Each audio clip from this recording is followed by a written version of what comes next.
folks. So, Project 4 Language and Identity Essay. This is going to be the toughest, perhaps the most intriguing and interesting project of the quarter. It's going to take the most time in a sense, although I do stretch it out quite a bit, so it's not too intense, I hope. But it's going to challenge us.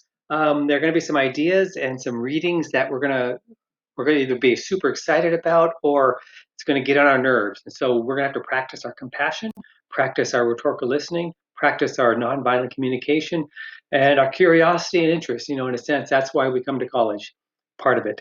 Let down our defenses and let's see what other people in the world have to say. So this is a project I'm going to ask you to wade into an ongoing controversy and issue, read a bunch of articles, essays, and take a position. I'm being less specific here than I have been in earlier ones, as you're going to read and find out, because I want you to feel free. I want you to be free to kind of let your mind work and explore on these things. So you already wrote the cultural frames essay. Now I'm going to ask you to take this cultural frame you've got and wade into an issue. So you're going to read a bunch of essays. One is by Kyle Korver, is an NBA player. He wrote an essay called Privilege about how he believes he has a responsibility for working on the behalf of Black athletes to right the wrongs of historic racism. And he explains why white people have this kind of responsibility. I think he makes a distinction between guilt and responsibility. We don't have to be guilty for past racial injustices, but we do have to be responsible, we white people, we'd have to be responsible for doing what we can to end them, to end them, I guess, because we didn't necessarily make these problems, but we inherited the society that was built on them. So we have a responsibility, given the fact that we're white and we don't have to face them, to do something about it. We're going to start with Kyle Korver. We're also going to look at Ta-Nehisi Coates. Now, Ta-Nehisi Coates is a superstar in writing these days. His book, Between the World and Me, was turned into a Netflix film, and his essays get lots of coverage. He has an essay called Letter to My Son we're going to read about the kind of conversation that Black parents have to have with their children as their children become teens, the kind of world they have to go into and face. So we're going to read Letter to My Son. It follows a bunch of essays by James Baldwin, the great writer.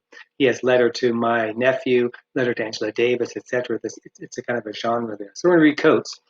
We're going to go on to read June Jordan, fantastic essay called Nobody Mean More to Me Than You and the Future Life of Willie Jordan. June Jordan was a high school teacher. There was a teenager was killed by police, and her high school class had to respond. How do we talk back to the police? And they had to make some real hard choices about the language they used in speaking to the police. Take a look at that. We're going to have some fun with that.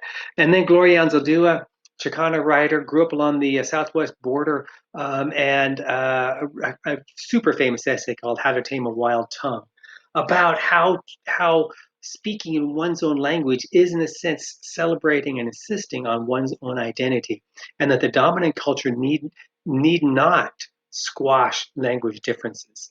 So we're going to read those 4 essays. We're also going to look at some videos and things, one by Kimberly Crenshaw, a famous person right now, teaches at UCLA and Columbia in the law schools. She coined the term, I think she helped coin the term, she certainly helped promote it, intersectionality, how people have multiple dimensions to their identity and how these overlap and sometimes complicate each other. We're going to read all that here. So take a look at that and also read my context because it helps explain how language and identity and culture all intersect. I also into a little bit of my own personal family background. I talk about how I'm very much a white man, but I am not very far removed from this. My grandfather was born in China, Chinese American. My grandmother is Native American. And language has always been an issue for them. I have the general writing prompt here and then the tasks. As I mentioned at the beginning, I don't lay it out day 1, day 2, and I don't give you the times. I don't even tell you necessarily what to do when, but I give you a general sense. And I want you now to take this general idea, break it up into smaller chunks, and schedule yourself. In other words, take charge of it yourself. Okay, this is going to be fun or it's going to be frightening. We're going to find out. Looking forward to working with you.